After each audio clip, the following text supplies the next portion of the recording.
Hello everyone, welcome back to my channel MS lifestyle. Good morning তোমাদের সবাইকে। সকালের মনোরম পরিবেশ দিয়েই আজকের ভিডিওটি শুরু করলাম। দেখো কত সুন্দর লাগছে সকালের পরিবেশটা।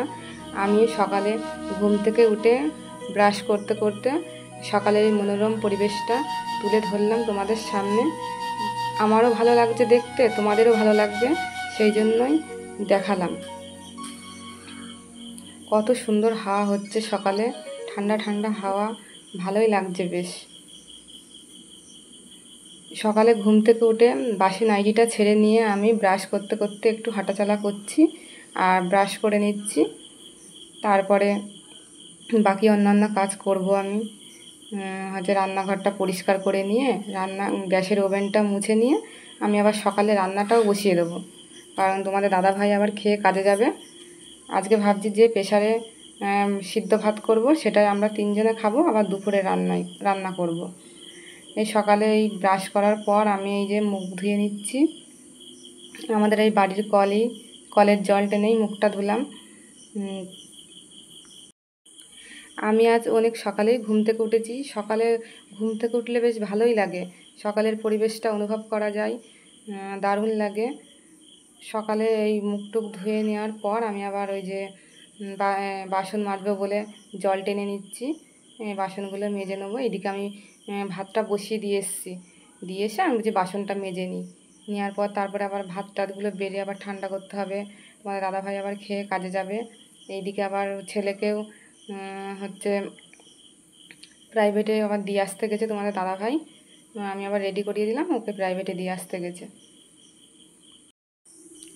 সকালবেলায় কেমন রোদ উঠে গেছে দেখো, তোমরা দেখতে পাচ্ছ। মানে সকাল থেকে এত গরম পড়ছে না এই কয়দিন, মানে ঘুম থেকে ওঠার পর 6টা বাজতে না বাজতেই সব রোদ উঠে যায়।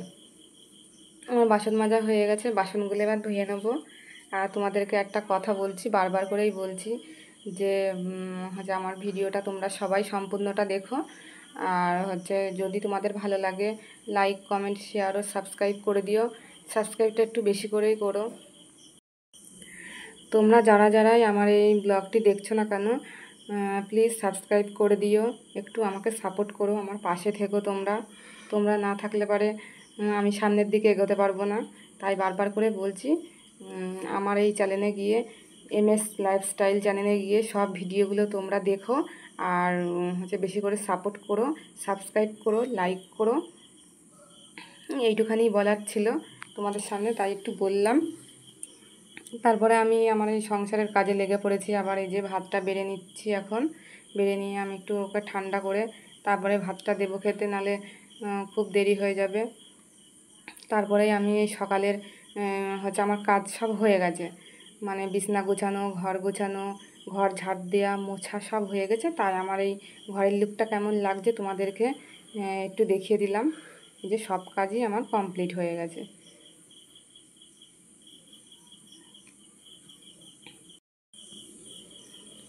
তারপরে আমি আবার সকালে আমরা খাওয়া দাওয়া করে নিয়েছি, আমি খাওয়া দাওয়া করে নিই। আমি আবার ভাবছি যে দুপুরে রান্নাটা করেই নিই, এত গরম তো, রান্নাটা করে নিয়ে তারপরে স্নান করে তারপরে পুজো দেবো। আর আমার যে পুজোর জিনিসও গোছানো হয়ে গেছে, বাসনটা মেজে ধুয়ে রেখেছি, ফুলগুলোও ধুয়ে রেখে দিয়েছি। তারপরে রান্নায় চলে এসেছি আমি। দুপুরের রান্না যে সবজি কাটবো বলে আলু নিয়েছি, 2টো পটল নিয়েছি, মানে একটা ভাজা করব, আলু পটল মানে পেঁয়াজ দিয়ে একটা ভাজা হবে। আর তোমাদের দাদাভাই সকালেই নিয়ে এসে দিয়েছে পুঁই শাক, মানে টাটকা পুরো একেবারে জমির পুঁই শাক কিনে নিয়ে এসছে। এই পুঁই শাকটা মানে দিয়ে গাটি কচু দিয়ে আলু দিয়ে বেগুন দিয়ে একটা মানে তরকারি হবে। এই দুটোই করব। আর দুধ আছে, মানে হয়ে যাবে, ছেলে দুধ দিয়ে ভাত খাবে। আবার একটু আলু ভাজাও করছি, ও আলু ভাজাটাও খেতে খুব ভালোবাসে। হয়ে যাবে। আর বেশি কিছু করলাম না, গরমের মধ্যে ভাত খেতে অত ভালোও লাগে না, তাই জন্য বেশি কিছু রান্না করিনি। মানে রান্না করতে গেলেই মানে ঘেমে একেবারে একাকার অবস্থা। দুপুরে রান্না তো আমি বসিয়েই দিয়েছি। আর দুপুরে রান্না করার পর আমি সব পরিষ্কার করে নিয়েছি, গ্যাসের ওভেন, তারপরে রান্নাঘরটা ঝাড় দিয়ে একটু মুছে নিয়ে সব কাজ কমপ্লিট করে নিয়ে তারপরে আমি স্নান করে নিয়েছি, ছেলেকেও স্নান করিয়ে দিয়েছি। দেওয়ার পর আমরা দুপুরে খাওয়া দাওয়া করে নিয়েছি। আমরা তিনজনে মিলেই খাওয়া দাওয়া করে নিয়েছি। খাওয়া দাওয়া করার পর ছেলেকে নিয়ে একটু শুয়েছিলাম। তারপরে দেখি যে আমার না শরীরটা খুব মানে খারাপ লাগছিলো। সেই জন্য আর মানে হয়তো তোমাদের সামনে আমি আর আজকে মানে সামনাসামনি এসে যে তোমাদের সাথে দুটো কথা বলবো সেটা আমি বলতে পারিনি। এর জন্য মানে তোমাদের ব্লগ আসবে, সেই ব্লগটাও আসবে, তোমরা দেখতে পাবা। তাই আজকের দিনটা একটু মানিয়ে নিও, কারণ তোমাদের সামনে এসে আমি আর কথা বলতে পারছি না। আজকে এইভাবেই ভিডিওটা দিলাম। তোমরা দেখো প্লিজ, স্কিপ করো না, পুরোটাই দেখো।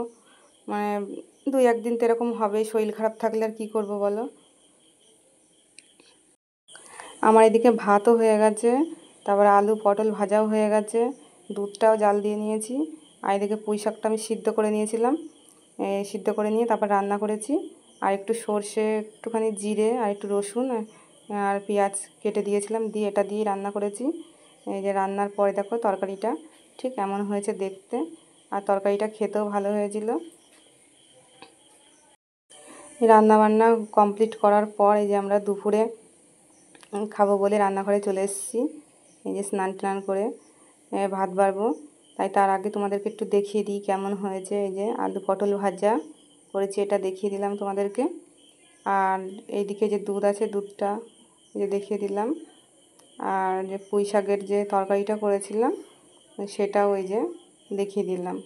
এগুলো দিয়ে আমরা খাওয়া দাওয়া করবো। ব্লগটি আজ এই পর্যন্তই। দেখা হবে আরও একটি নতুন ব্লগের সাথে।